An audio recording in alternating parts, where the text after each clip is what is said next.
really special job because part of it involves going to protests across the country and monitoring police treatment of activists. In LA many years ago, we had the Democratic National Convention, and police used a lot of so-called less lethal weapons on protesters, and the National Lawyers Guild filed suits and actually was able to effect some changes in police policies. During the Occupy movement, we represented activists across the country, including a woman you might have read who just was found guilty of assaulting a police officer in New York a few days ago. But I feel privileged to be able to work with young people like yourselves who are out in the streets and to watch trends in police treatment of people who want to exercise their First Amendment protected rights to peaceably assemble. So what happened was I decided to write a book on surveillance with in mind primarily the treatment of protesters, because I have seen firsthand a lot of stories of infiltration, agents provocateur, going into grassroots organizations and really trying to disrupt work of activists, especially those involved on behalf of animal rights and environmental causes. And as I mentioned a bit later, those two activists have been labeled the top domestic terrorism threat in this country by the FBI. So they are especially prone to infiltration. But what happened when I started writing the book was I decided to do a chapter on spying on lawyers, because my organization had been monitored by the FBI for 3 decades. Agents went through our members' garbage. We had an infiltrator acting as a staff person in our Washington, D.C. office. They tapped our phones, read our mail, tried to label us, and this was when J. Edgar Hoover was in charge of the FBI, tried to label us a subversive organization, but they failed. We sued them, and in an unusual move, they actually admitted having monitored us for 30 years. So I wrote the chapter on lawyers, and then I realized, well, reporters have been in the news as having been monitored recently.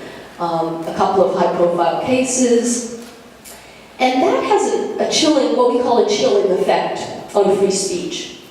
Meaning when you know that your activities are being watched closely, it necessarily impacts how you interact with others. Especially when you know that corporations are also watching you. And I have an example of how Hewlett-Packard spied on members of the press using a tactic called, they impersonated them, and they pretended to be reporters, getting their social security numbers and other information in order to find the source of a leak of negative rumors about HP. So then I realized, well, children are monitored through online games where corporations try to get their personal information to really groom them to be very good consumers from an early age by instilling brand loyalty to organizations like McDonald's, Coca-Cola, Pepsi. So it kept expanding, and I found chapters on different areas of the public who were being monitored for different reasons. And then Edward Snowden came forth just as the book was about to come out. So that really, I think for many people, shed a light on the extent to which private corporations work hand in hand with government intelligence agencies. The first story I wanted to tell is a true one. It happened several years ago in Minneapolis. A dad stormed into a Target store, very angry, talked to a manager and said, "Look what my daughter got in the mail, addressed to her." It was an ad for baby clothes and cribs. And he said, "Are you trying to encourage her to get pregnant?" This is actually a Target ad here. It's for baby strollers. The manager looked at the mailer. Sure enough, it was addressed to the daughter. It had ads for maternity clothing, photos of smiling babies. He apologized, but then he went a step further and he called the dad a few days later and said, "Look, I've been thinking about it, I'm really sorry." And the father was somewhat abashed. He said, no, I had a long talk with my daughter. Turns out there have been some things going on under my roof that I wasn't aware of. She's pregnant, due in August, and I owe you an apology. For many people, that case resonates because it shows how a corporation can know one of the most intimate things about a family member before another family knows. At Target, and this is true for many other retail stores, statisticians analyze buying data. In this case, they learn to track things like purchases of scent-free soap, big bags of cotton balls, hand sanitizers, that lets them predict when a pregnancy may be nearing. They then estimate the trimester and send coupons that are specifically targeted to the different months of pregnancy. So pregnant women in that case are an easy audience because they buy certain things. The products they're going to want in a few months are easy to market for. But as I mentioned, another very vulnerable and easy audience for corporations to target are children, both young children and teenagers. McDonald's, Walt Disney, Coca-Cola have really gotten this down to a science. They get personal information from children through apps, as well as online ads and websites. And even in certain cases, when the apps, such as Angry Bird, post their practices related to data collection on the websites, it's not always that easy. As any of you know, when you sign up for something online, often you have to agree to the user policy. And if you want the product, you don't really have any choice in the matter. So a lot of these businesses don't offer opt-out choices. Now, in many cases, and this is also done for TV ads, fantasy characters are intermingled with reality. And children, especially young ones, have a very difficult time knowing the difference, so that they'll be watching a cartoon and then an animated ad will show up with a figure. And it's hard for them to discern that they're being prodded into buying something or urging their parents to buy something. A lot of groups have been advocating on behalf of children's privacy rights, but it's still a very lucrative market. How many of you have heard of Hotel 626 or played it?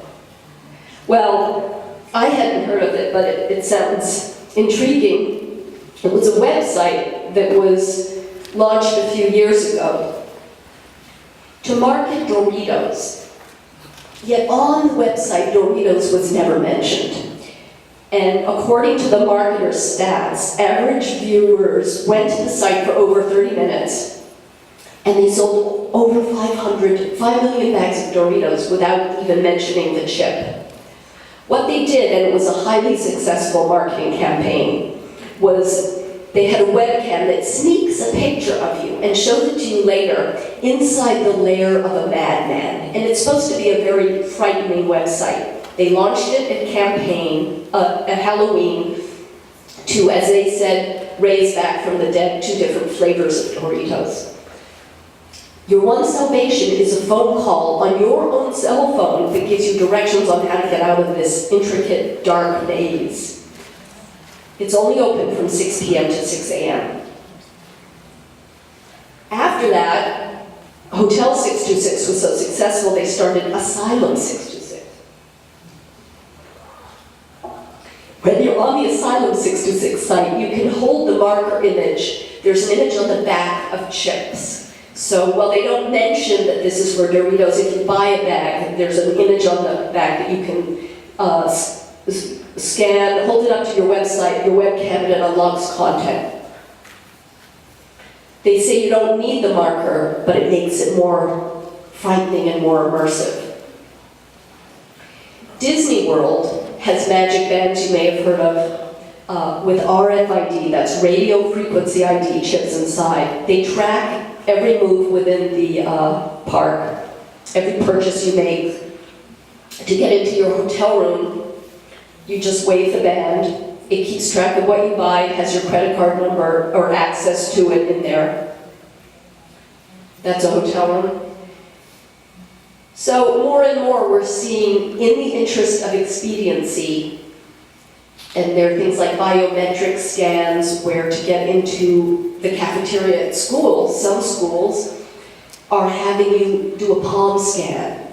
And school officials say it's to keep accurate records so they can track the number of students who use the school lunch program. They're also doing it in Texas and parts of California. Certain jurisdictions have ID cards with an RFID chip in it. Now, what's wrong with retailers knowing everything about us? Many people will say, I want them to have this information. I want to get ads when I'm online. Makes life more convenient. The problem is corporations are starting to know more and more about us. And one of their customers, in reselling this information, which they do for marketing purposes, but one of their large customers is the US government. At the same time that the government and businesses are knowing our intimate details, we're knowing less and less about what they're doing. And if you've read about the NSA metadata program and all of the other ways that they monitor us that have been coming out in the last year, you'll know that the so-called state secrets doctrine keeps government immune from certain lawsuits. For example, the telecommunications industry years ago, under the Bush administration, was given blanket immunity from lawsuits. So when Bush's warrantless wiretapping program came out, many grassroots organizations tried to sue the government, but the argument was state secrets, they have immunity, you can't. And a large problem is that information that's collected and stored about us for years on end may contain a high degree of inaccurate information about us, but we have no way to correct that. You may have learned that about